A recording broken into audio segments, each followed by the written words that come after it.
Bom, eu quero fazer uma reflexão com vocês sobre um texto que já usei algumas vezes aqui. Eu vou ler bastante, mas vou falar pouquinho e gostaria de fazer uma aplicação a todos nós. Bom, coloca para mim o primeiro texto, Marcos 16, 15. Marcos, capítulo 16, verso 15. Coloca para mim na tela. Isso. E disse-lhes: ide por todo o mundo, pregai o evangelho a toda a criatura. Quem crer e for batizado será salvo, mas quem não crer será condenado. Feche os seus olhos.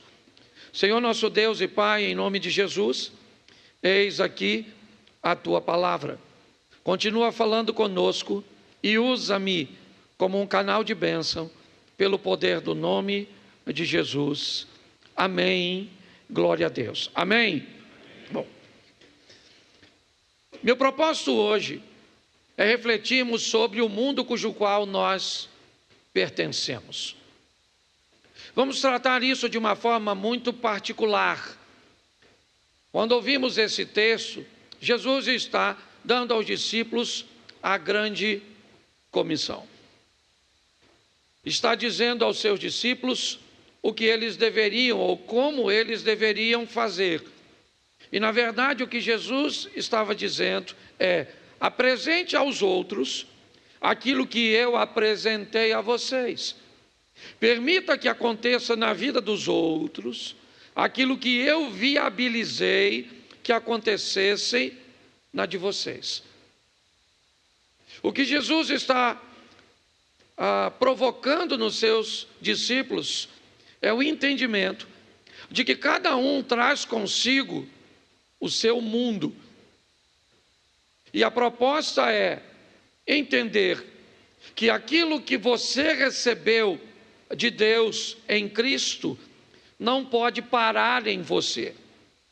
Isso tem que prosseguir. Isso tem que ir adiante. Onde? No mundo cujo qual você pertence. A minha proposta é mostrar que o meu mundo não é o mesmo mundo que o seu. Como é que é seu nome? Você? Reginaldo.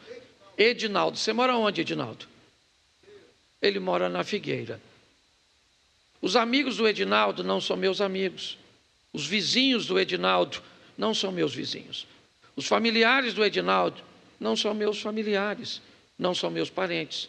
Isso faz com que o Edinaldo tenha um mundo cujo qual ele pertence, um ecossistema, um ambiente onde ele está inserido.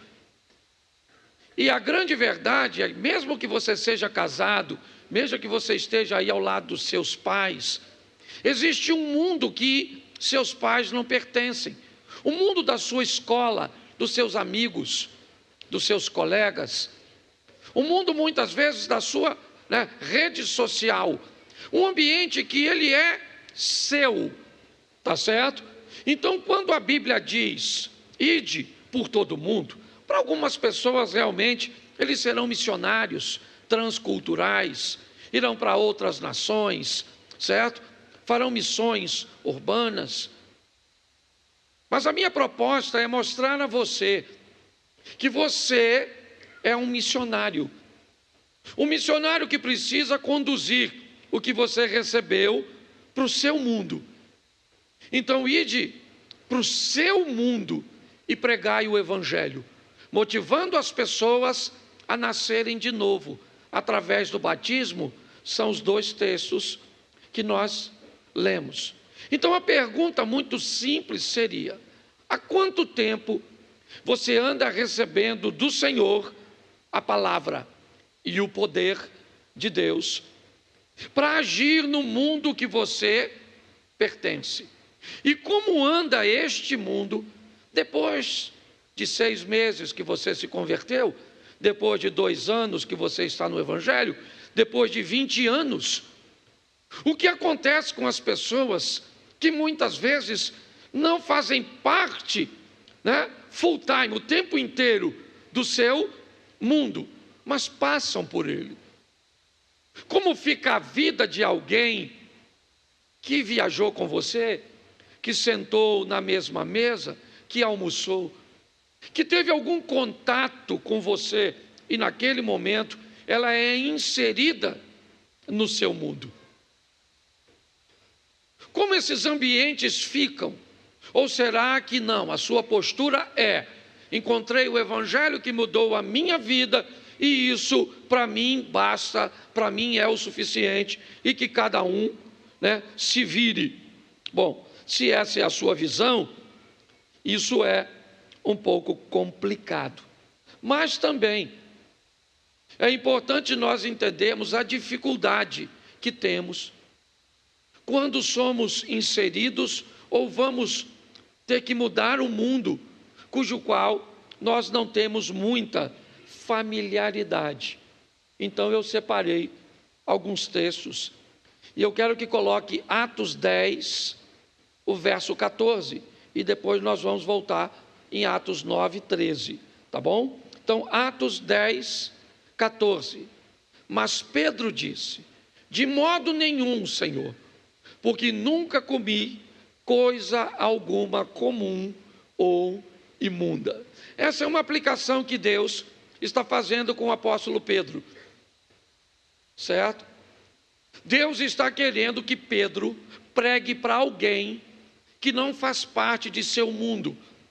É Cornélio, um oficial romano.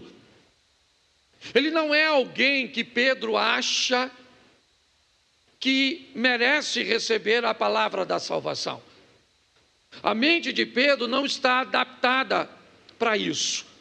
Então Deus vai usar uma ilustração para fazer com que Pedro vá pregar a palavra, vá transmitir a Cornélio aquilo que ele recebeu do Senhor.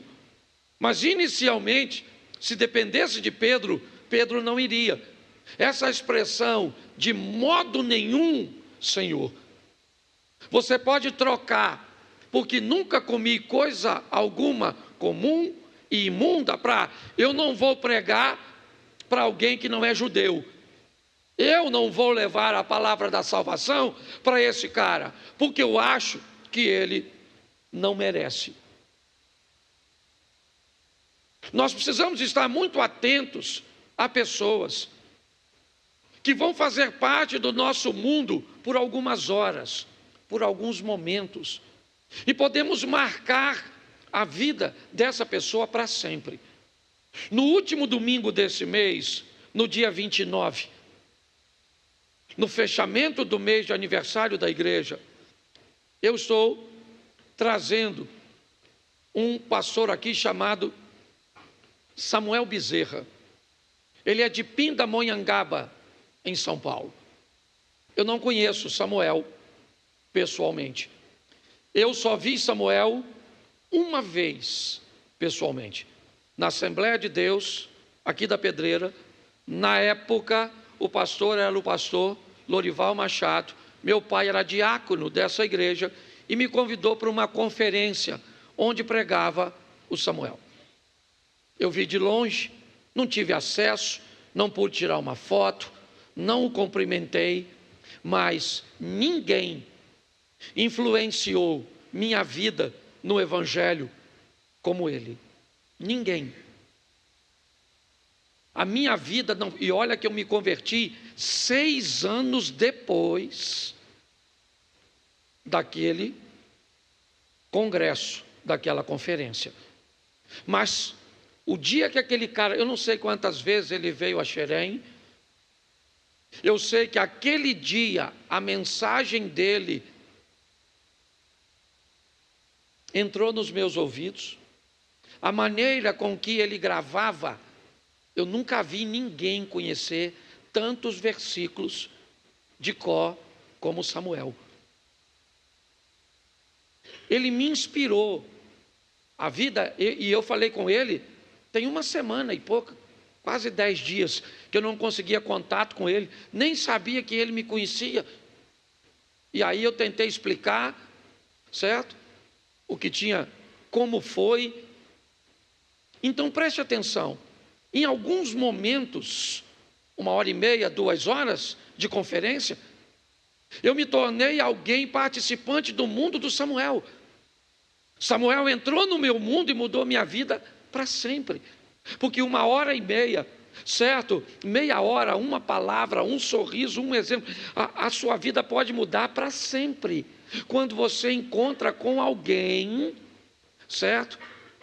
Que está exercendo a função de mudar o mundo cujo qual ele faz parte. É assim que funciona. Mas isso não é fácil.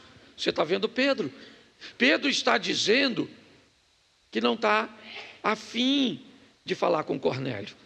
Vamos voltar um pouquinho? Capítulo 9, verso 13, ainda de Atos. Coloca, por favor.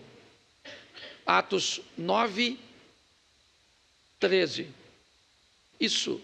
Respondeu Ananias: Senhor, certo? De muito ouvi acerca deste homem. Quantos males tem feito aos teus santos em Jerusalém. Verso 14.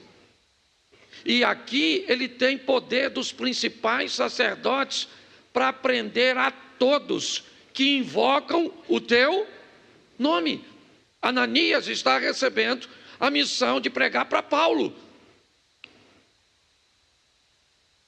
Olha só, e o que Ananias está falando com Deus? Senhor, eu não estou conseguindo entender. Esse cara não pertence ao nosso mundo.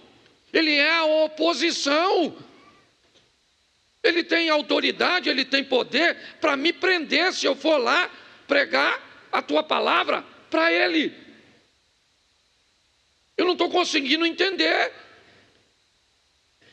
Porque muitas vezes nós ficamos deslocados quando Deus nos leva para um ambiente diferente, hostil, inóspito. Quando começa a aparecer na nossa vida pessoas que nós olhamos e pensamos assim: eu estou no lugar errado. Não que às vezes algumas pessoas não estejam, mas muitas vezes, quando pessoas passam pelo nosso mundo, elas têm que levar de nós aquilo que nós recebemos de Deus. Então é importante que você olhe e diga: o meu mundo está meio bagunçado.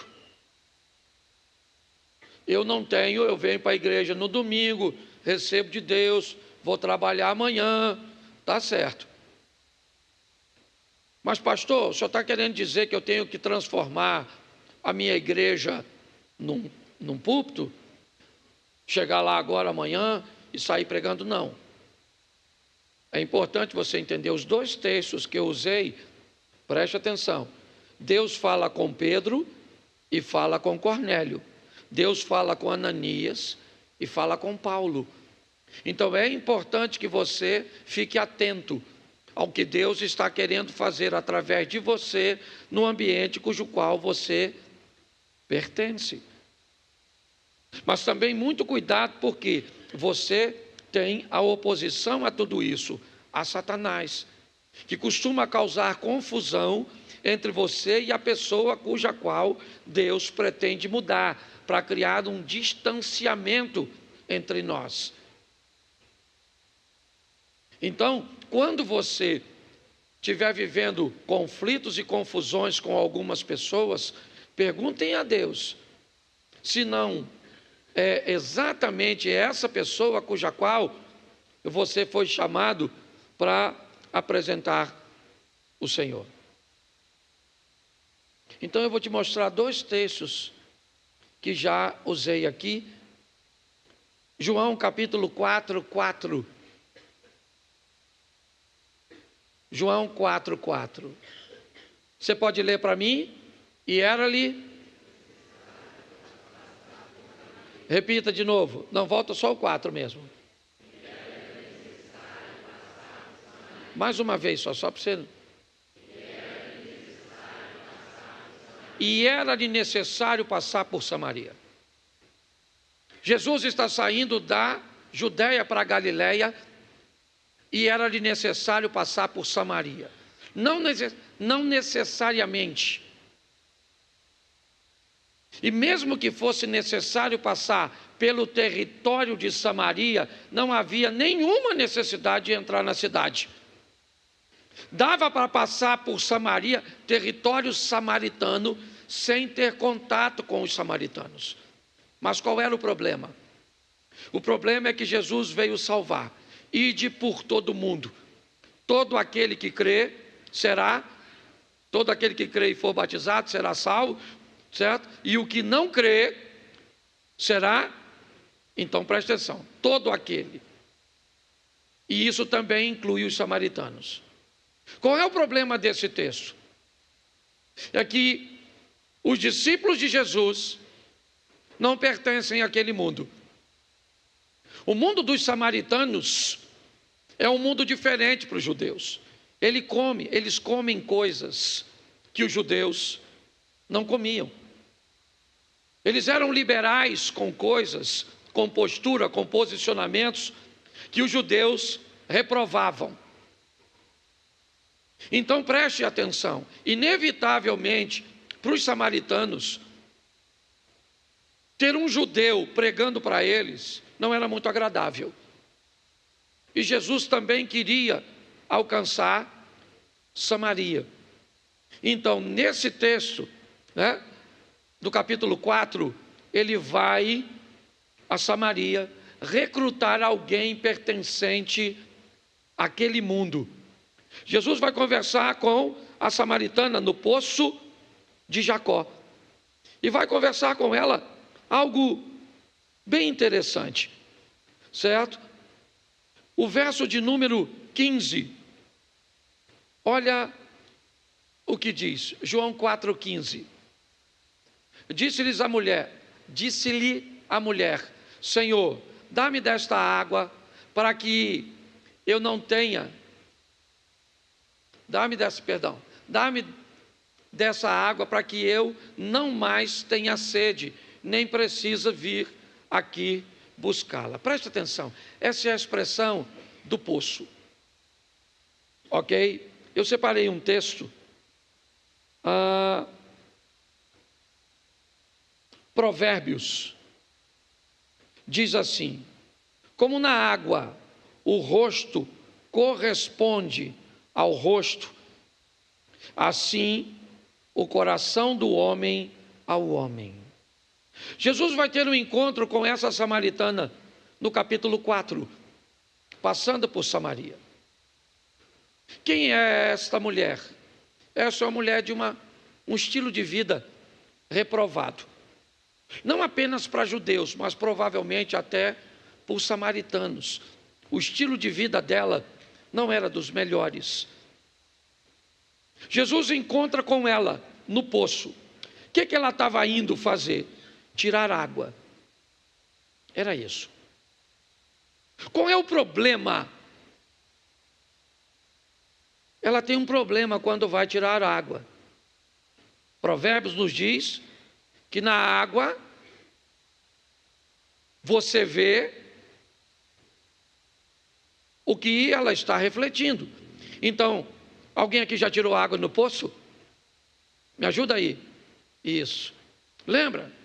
Quando você colocava o rostinho no poço para botar lá a cacimba, não sei com que você pegava, o baldezinho, o que aparecia lá? A sua imagem. Todas as vezes que aquela mulher ia buscar água, ela tinha que dar uma olhada em quem? Nela mesma. E todas as vezes que ela olhava para ela mesma, ela se lembrava de quem ela era, do que ela fazia. Então, para ela era extremamente desconfortável. O poço era para ela um instrumento de acusação. Alguém que fazia com que ela tivesse sempre uma visão de si mesmo. Então, para ela não era um ambiente muito agradável. O poço revelava a sua solidão, O poço revelava seu fracasso em conseguir alguém para construir uma história sólida, firme. E ela tinha que olhar para ela mesma. Então, nada melhor do que Jesus marcar um encontro com ela num lugar onde ela se via. Sabendo quem ela era, Jesus vai recrutá-la. Por quê? Porque se ele manda qualquer outro discípulo, ela estava reprovada no teste. Porque se alguém que não for Jesus, certo? For escolhido para descobrir se você serve para ser missionário dele, tu está no sal. Porque normalmente as pessoas vão procurar em primeiro lugar os seus defeitos. Fulano? Jesus foi lá, sozinho, ele e ela. Quando ela vai tirar a aguinha do poço, ele fala assim: você me dá um pouco d'água? Ela já ficou nervosa. Ela falou: como, pois, o senhor, sendo judeu, me pede de beber a mim, que sou mulher samaritana? Jesus falou: ô dona, deixa eu explicar uma coisa para a senhora. Se a senhora soubesse quem sou eu, a senhora que me pediria, aí eu te daria da água viva. Ela falou: ó, eu vou falar uma coisa para o senhor. O poço é fundo, e a corda e o cântaro está comigo. O senhor não tem como que tirar, entendeu? Então o senhor não tem como me dar água. Jesus falou: não é disso que eu estou falando. Quem beber desta água torna a ter sede, mas quem beber da água que eu lhe der, nunca mais tem sede. É obviamente que ele não está falando de hidratação, né, gente? Certo? É obviamente que quem beber daquela água do poço vai continuar precisando tomar todos os dias para se hidratar. Ele está falando de realização, de felicidade, de paz, de um encontro, onde você não depende mais de coisas externas para ser feliz. Certo? Ele entra na sua vida e dá a você o que deixa muitas pessoas extremamente confusas. Como você pode estar tranquilo? Como você pode estar tão feliz? Como você pode estar tão realizado se a vida não anda boa? Você fala: meu filho, eu tenho Jesus. Mas você tem dinheiro? Eu tenho Jesus. Mas você é solteiro? Sou casado, mas tem Jesus. Mas você tem filho? Tem uns 4, mas tem Jesus. Você tem sogra? Tem, mas tem Jesus. Você está desempregado? Eu estou, mas eu tenho Jesus. Pare e pense. Jesus está se apresentando a ela e dizendo: se eu te der a água que você está procurando, ela não cabe no cântaro, ela não está no poço. Mas ela não está entendendo, até porque isso não faz parte do mundo dela. Ela não tem obrigação nenhuma de entender, gente. Para ela está tudo muito confuso. Primeiro, um judeu quebrando o protocolo e conversando com ela. Segundo, pedindo água para ela. E agora começa a falar que quem tem água é ele, sem ter nada. Ela falou: esse cara não bate muito bem da cabeça. Mas quando Jesus disse: você nunca mais vai ter sede, o que ela pensou? Me ajuda aí. É agora que eu nunca mais volto nesse poço. É agora que eu nunca mais quero vir nesse lugar que me diz sempre quem eu... Isso, porque todas as vezes que um ambiente revela mesmo quem você é, fica ruim para tu. É ou não é? Fica ruim. Porque você não tem mais como, né, enganar. Quando Jesus diz isso, ela diz: Senhor, me dá, pois, dessa água aí, para que eu nunca mais volte aqui para pegar. Eu não gosto desse poço, não. O poço era ruim, sim ou não? Claro que não. Quem era ruim? O poço precisava mudar alguma coisa? Quem precisava mudar era quem? Mas nós achamos que quem precisa mudar? Os outros. Porque fala sério, quem precisa mudar, a senhora ou seu marido? Quem precisa mudar, você ou seus pais? Quem precisa mudar? Fala sério. Você já nasceu pronto. Quem precisa mudar são os porque na hora de olhar para nós a coisa não é muito agradável. Então Jesus disse para ela: já que a senhora não está entendendo, faz o seguinte, vai lá e chama o seu marido agora. Ela falou: ó, para falar a verdade, um negócio com o senhor aí, hein? Eu não tenho marido, não. Eu não tenho marido, não. Jesus falou: eu sei, porque você já teve 5 e está com um que nem é seu, está dividindo. Amante. Como é que Jesus escolhe uma pessoa dessa? Você queria uma pessoa dessa sentada assim do seu lado agora? Com a vida toda torta? Provavelmente não, né? Você gostaria de uma pessoa com um passado desse, dirigindo a igreja cuja qual você pertence? Pare e pense, todo mundo tem passado, irmão. E muita coisa do nosso passado nós temos vergonha. Mas Deus não está muito preocupado com o nosso passado, porque para o nosso passado Ele tem o sangue de Cristo. Ele está preocupado com o nosso futuro, se nós estamos a fim de viver tudo aquilo que Ele tem para nós. Então pare de se preocupar com o que você já fez e comece a prestar atenção no que você está fazendo e no que você vai fazer. Ah, mas as pessoas me condenam. Dane-se, dane-se, dane-se, dane-se. Certo? Nós precisamos seguir. Jesus agora está conversando com ela, e o que ele diz para ela? Chama seu marido. Ela falou: eu não tenho marido. Ele disse: eu sei disso, porque você já teve 5 e o que você tem não é. Ela falou: eu vejo que o senhor é profeta, hein? Sabe da minha vida. Eu não sei quem o senhor é, mas o senhor sabe quem eu sou. E ela deve estar pensando: o que ele está fazendo aqui em território samaritano? Esse não é o lugar dele. Não tem cabimento para ela. Quando então, esse versículo 28, coloca para mim, por favor. Depois você lê em casa, porque volta lá, no João capítulo 4, verso 28. Isso. Quanto à mulher, o que ela fez? Deixou o seu e foi à cidade e disse àqueles.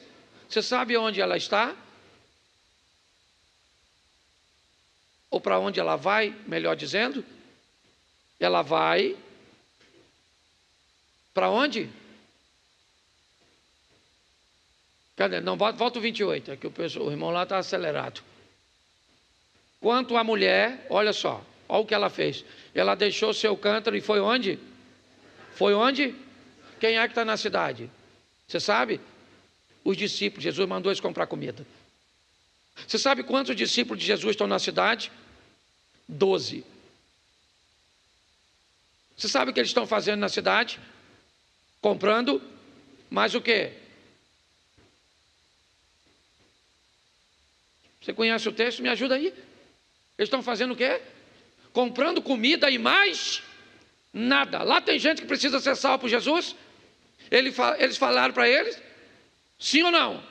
Por quê? Porque eles não pertencem àquele mundo. Aqui a palavra está diferente. O propósito que eles estão ali não é para aquilo. Jesus não disse para eles: vão a Samaria e pregue a palavra. Para eles estão apenas de passagem. Mas quando Jesus encontra uma samaritana, ele diz: eu vou usar essa mulher como minha missionária. Mas ela tem a vida torta? Tinha, agora não vai ter mais. Mas ela não tinha boa fama? Tinha, mas não vai ter mais. Mas ela foi desse jeito, era desse jeito, fez isso, mas não vai fazer mais. Pronto, acabou. Eu vou entrar na vida dela e vou dar para ela um estilo de vida que ela nunca levou. Pronto. E diga-se de passagem, ela tinha uma vidinha bagunçada, mas era uma mulher que me parece que tinha reputação, porque ela deixou o cântaro, correu à cidade e olhou para os camaradas e falou: ô, está lá no poço pegando uma aguinha,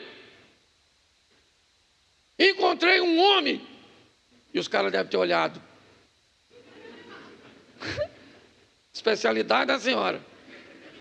Encontrar um homem. Mas eu encontrei um homem que me disse tudo quanto eu tinha feito. E ele... É lógico que eles não vão pensar isso, mas isso quem falava com ela sempre? Me ajuda aí. Quem é que falava com ela todas as vezes que ela ia buscar água, que ela tinha um estilo de vida errado? O poço. Pastor, o que você está querendo dizer? Eu estou querendo dizer que, presta atenção, eu sei que já te disseram e já me disseram que nós temos que mudar em algumas áreas, e nós já ouvimos isso inúmeras vezes. Mas nós precisamos continuar ouvindo aquilo que é necessário. Você sabe por quê? Porque uma hora entra, uma hora acontece. O que Jesus está falando com ela, me parece que o poço falava com ela todo dia, mas adiantou? Porque, deixa eu te explicar uma coisa, muitas vezes quando pessoas dizem ao seu ouvido não acontece nada, mas quando pessoas conseguem alcançar seu coração, tudo muda. E para alcançar o coração não tem que ter razão. Ah, pastor, eu estou entendendo essa palavra. Eu falo com meu marido, muda miserável, esse infeliz não muda. A senhora tem razão de falar, sim ou não? Sim ou não, me ajuda aí? Isso, mas tem amor quando fala? Então se a senhora tem amor, ele já mudou, é ou não é verdade? Tá certo? Porque quando Jesus conversa com ela já deixou o cântaro para trás, correu a cidade e falou o que com os caras? Eu encontrei o Messias. Ô gente, preste atenção. Eu tenho que ter muito cuidado com os exemplos que eu dou, que ainda está gravado, depois não conserto. Mas pensa assim, aqui para lá, tinha uma casa da luz vermelha. Umas donas. Entendeu? Entendeu, né? Imagine se uma delas chegasse aqui na igreja, assim, falasse você, Sidney, Rabino, os pastores da igreja. Olha, queria contar a minha experiência hoje aqui. Tive um encontro com Jesus. Quem? A senhora? Não. Jesus estava batendo papo com a senhora encontrou o Messias? Não, o Messias não costuma frequentar esses ambientes assim, não. Você pode ter certeza. Quando ela chegou lá e disse, gente, eu encontrei o Messias. Alguém poderia dizer, não, o Messias não. A senhora pode ter encontrado outro homem, ele não. Porque não faz sentido ele aparecer para a senhora. Ela disse, faz o seguinte, meu irmão, ele me disse tudo quanto eu tenho feito, tá bom? Então vamos lá e dar uma olhadinha nele. A mulher está trazendo os homens com ela. Sabe o que os discípulos estão fazendo? Comendo a comida que compraram. E Jesus não está comendo. Ele está quieto olhando os discípulos que foram em Samaria e trouxeram comida. Mas agora ele olha para a direção de Samaria e vem uma mulher, que alguns minutos, talvez, horas, eu não sei te precisar. Vem ela trazendo, o que ela traz consigo? Seu mundo. Ela foi buscar seu mundo. Ela foi lá no mundo dela. Alguns camaradas podiam ter tido relações íntimas com ela. Alguns sabiam de sua fama. Sim. E agora eles vêm conduzido por ela. Uma mulher conduzindo os homens até Jesus. Que homens são esses? Seu mundo. É o mundo dela. E como é que o mundo dela se transformou? Bom, ainda não deu tempo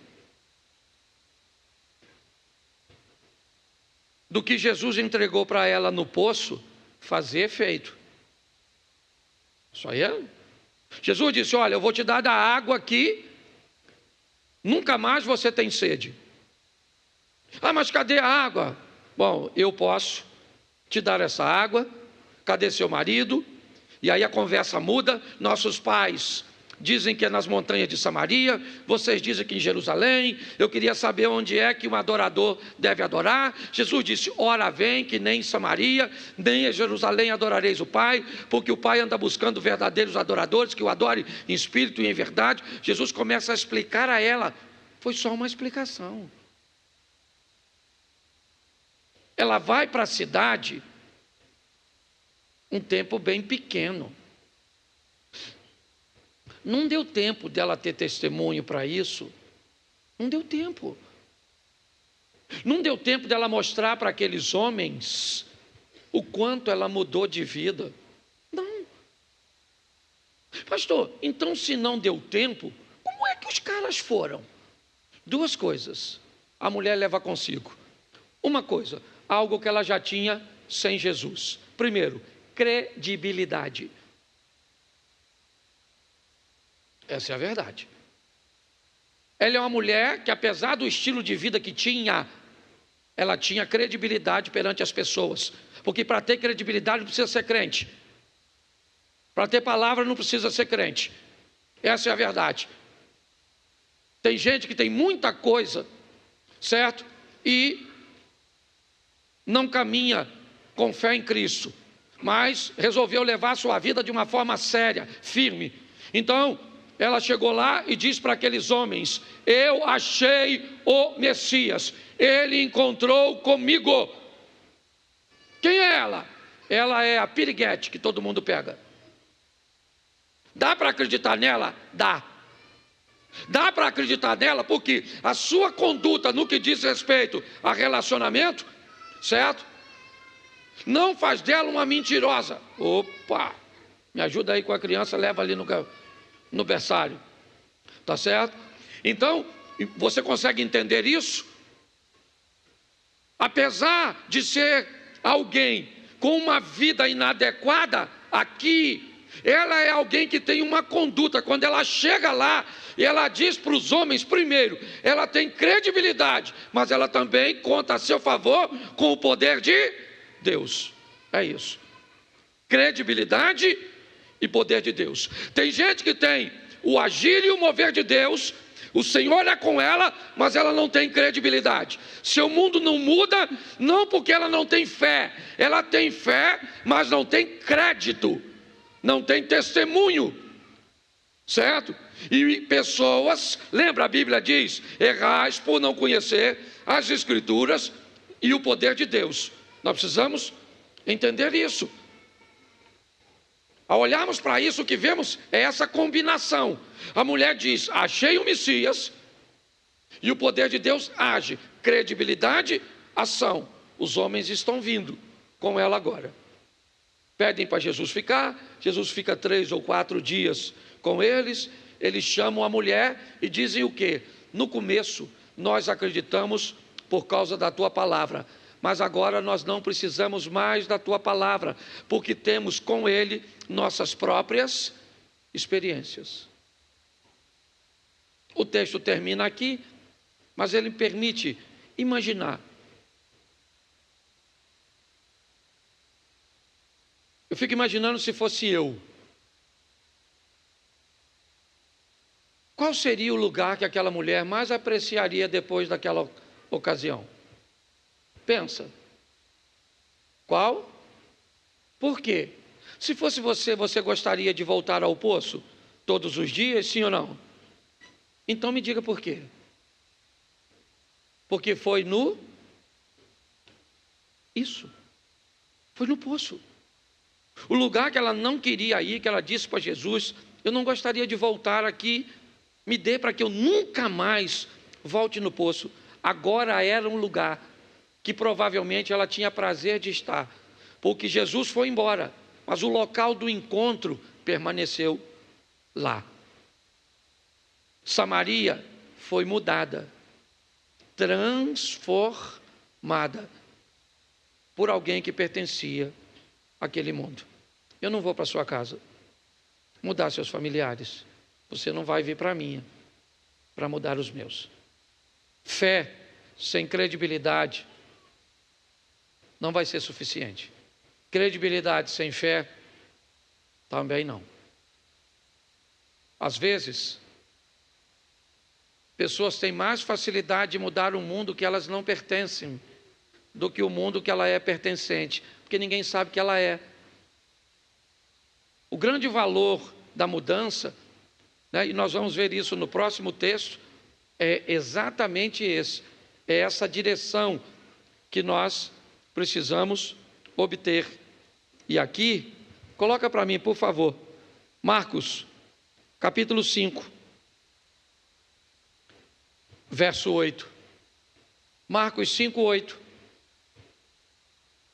Porque Jesus lhe dissera: espírito imundo, sai desse homem. Preste atenção. Agora é Decápolis, a terra dos gentios. Os discípulos também estão lá. Os mesmos que estiveram em Samaria. Só que Jesus agora não quer conversar com o samaritano, é com o gentio, não judeu. Jesus vai para lá e encontra um homem que está endemoniado. E Jesus disse a esse homem: espírito imundo, sai dele agora. Por quê? Porque eu quero ele. Eu vou usá-lo. Mas ele é um mendigo, louco, nu, desequilibrado. Tem alguma coisa de errado? Como assim? O senhor vai usar esse homem? É esse homem que eu vou usar. É esse cara. Pronto, acabou. Eu tenho poder para transformar ele. Eu queria mudar Samaria? Tá bom.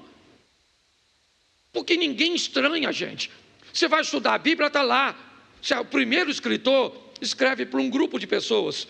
O segundo escreve para outro. O terceiro escreve para outro. Um é para pregar para judeu. Outro é para pregar para gentil. Ninguém estranha isso quando vai estudar.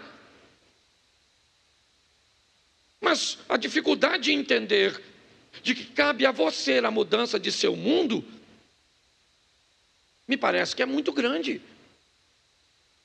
Quem tem que sair daqui hoje para mudar seu mundo é você. É você que muda seu mundo. Por isso que na minha cabeça, muitas pessoas que recebem Jesus, eu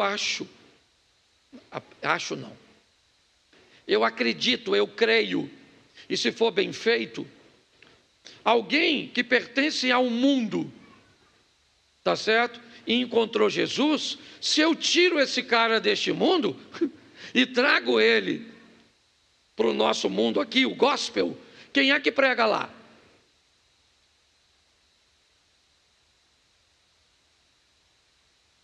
Há um tempo atrás eu falei isso com um amigo.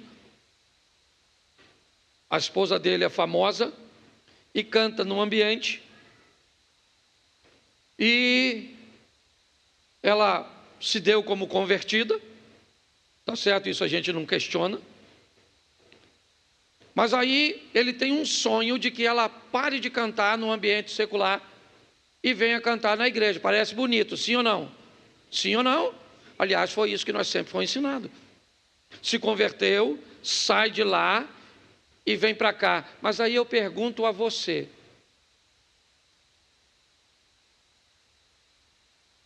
a menina vai para a casa de Naamã, a casa de um leproso, um ambiente inadequado. E aí?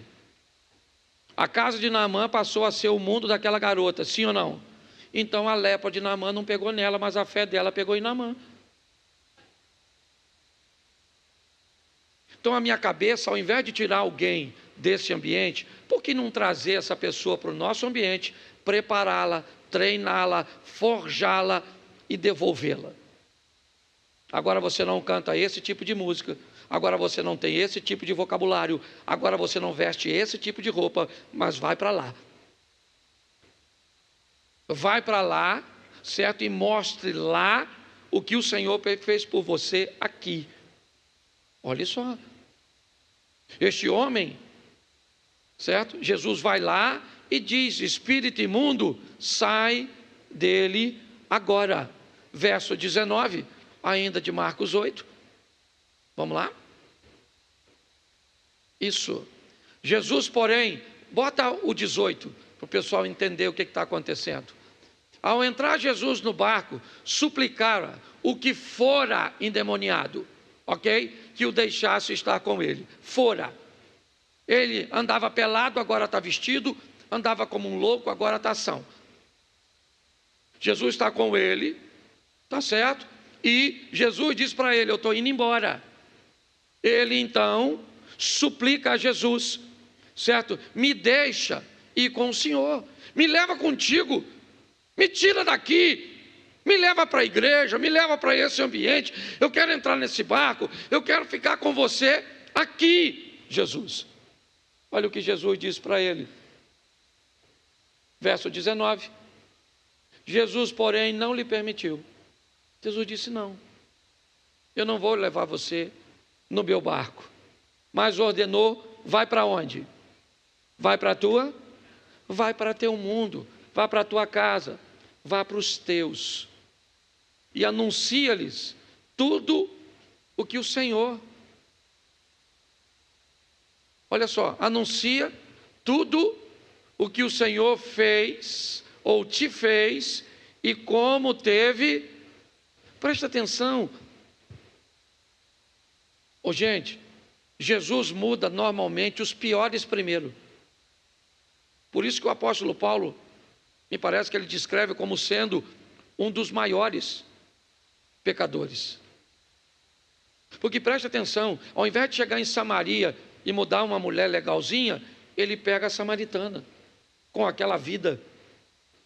Ao invés de chegar no território de Gadara e pegar alguém direitinho, ele pega o cara nu, que atacava as pessoas.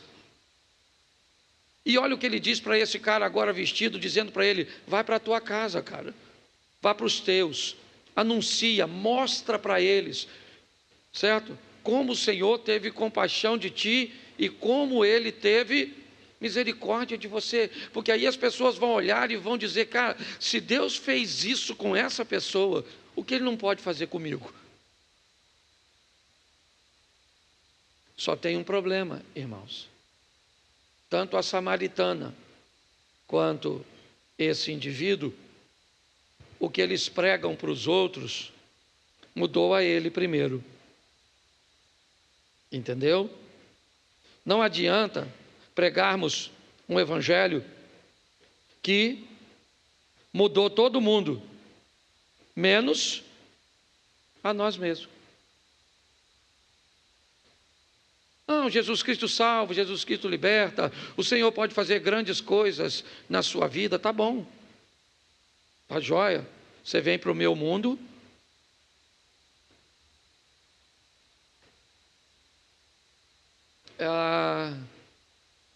aqui a gente acaba conhecendo muita gente, e eu acabo conhecendo muita gente por causa do nível de influência que acabei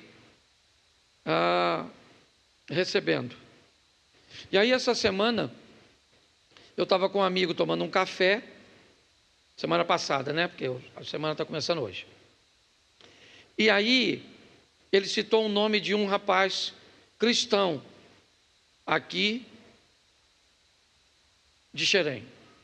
E esse camarada foi abordar a ele. Por quê? Porque esse cara é um cristão já há muito tempo, firme, um cara fera. E foi evangelizar esse amigo meu, certo? Que tem uma vidinha assim, não muito, sabe? Um cara legal, mas envolvido com pecado. E aí ele falou: rapaz, Jesus pode mudar a sua vida, mudar. E beleza, passou. Aí esse meu amigo teve contato com um cara em outro estado.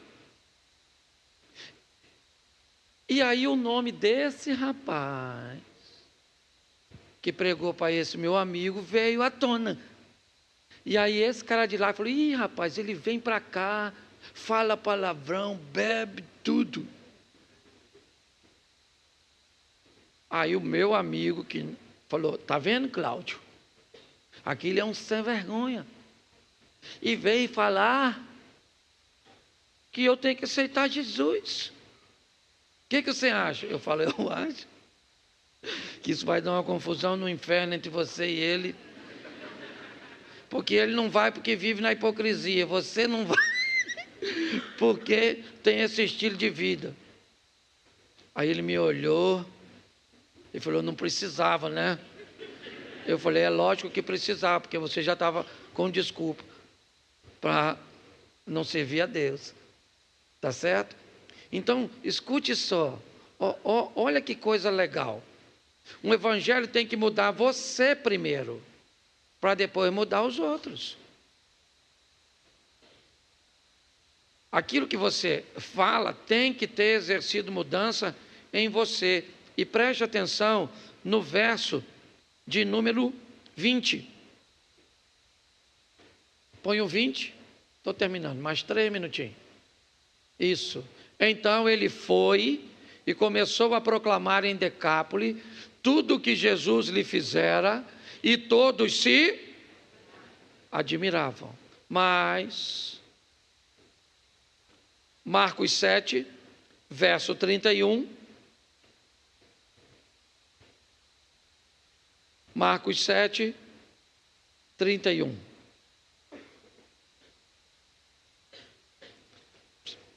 Pode voltar para o 20, por favor? Capítulo 5, verso 20. Só para que eles consigam entender. Marcos 5, 20. Só para me ver como é que está o texto. 5, 20. Então ele foi e começou a proclamar onde? Onde? Ele começa a proclamar onde? No verso 20 do capítulo 5. Agora sim, o capítulo 7 e o verso 31. Isso. Do capítulo 5 para o 7, conta-se aproximadamente 2 anos e meio de diferença entre as duas histórias. Aproximadamente 2 anos e meio depois de Jesus ter ido lá em Decápolis, ter dito a ele, vá para a tua casa, para os teus. Ele começa, como nós lemos, capítulo 5, verso 20, em Decápolis. 2 anos e meio depois, aproximadamente, o verso 31 do capítulo 7. De novo, retirou-se Jesus das terras de Tiro e foi por Sidom até o mar da Galileia, atravessando o território de Decápolis. 2 anos e meio depois, Jesus volta, certo? No território de Decápolis. E aí então, capítulo 8, e a gente encerra aqui. Verso 1. 8:1. Naqueles dias, quando outra vez se reuniu grande multidão, e não tendo eles o que comer, Jesus chamou seu discípulo e lhes disse: tenham compaixão desta gente, porque há 3 dias permanece comigo e não tenho o que comer. Se eu os despedir para as suas casas em jejum, desfalecerão pelo caminho, e alguns deles vieram de longe. Mas os seus discípulos lhes responderam: de onde poderá alguém fartá-los de pão nesse deserto? Jesus lhes perguntou: quantos pães tendes? Responderam eles: 7. Ordenou ao povo que se sentasse no chão, e tomando os 7 pães, partiu-os, e após ter dado graças, e os deu aos seus discípulos, para que estes os distribuíssem, partindo entre o povo. Vamos lá. Tinham também alguns peixinhos, e abençoando, mandou que esses igualmente fossem distribuídos. Vamos lá? Comeram e se fartaram dos pedaços restantes, né? Recolheram 7 cestos. Vamos lá. Eram cerca de quê? Então preste atenção. O verso 31 diz que Jesus volta a Decápolis, o mesmo lugar de Marcos 5, 20, onde o gadareno, ex-endemoniado, agora missionário, começa a pregar a palavra. 2 anos e meio depois, Jesus volta, o 7, certo? 31. voltando por termo de Tiro e de Sidom, ele entra no território de Decápolis. No capítulo 8, vai acontecer a segunda multiplicação dos pães, onde a primeira foi Tábita, ou ao lado de Cafarnaum, onde Jesus pega os 2 pães, né, ou os 5 pães e 2 peixes, distribui e sobram 12 cestos, simbolizando o ministério de transformação do mundo judaico, as 12 tribos de Israel, incluindo até os samaritanos, que mesmo que não gostassem, eles pertenciam. Mas agora, Jesus vai além. Aqui ele vai à terra dos gentios, Decápolis, a cidade pagãs. Lá não tem comida para eles. Lá o porco é elemento de sacrifício a deuses pagãos. Jesus chega lá através de um ex-endemoniado e 2 anos e meio depois volta, pega 7 pães e alguns peixinhos que não foram contados, multiplica e sobra 7 cestos, simbolizando, certo, as nações pagãs daquele lado. O texto diz que quando Jesus volta 2 anos e meio depois em Decápolis, tem cerca de 4.000 homens, sem narrar mulheres e crianças. E quem foi que ficou em Decápolis para mudar Decápolis? O ex-endemoniado. Um cara só.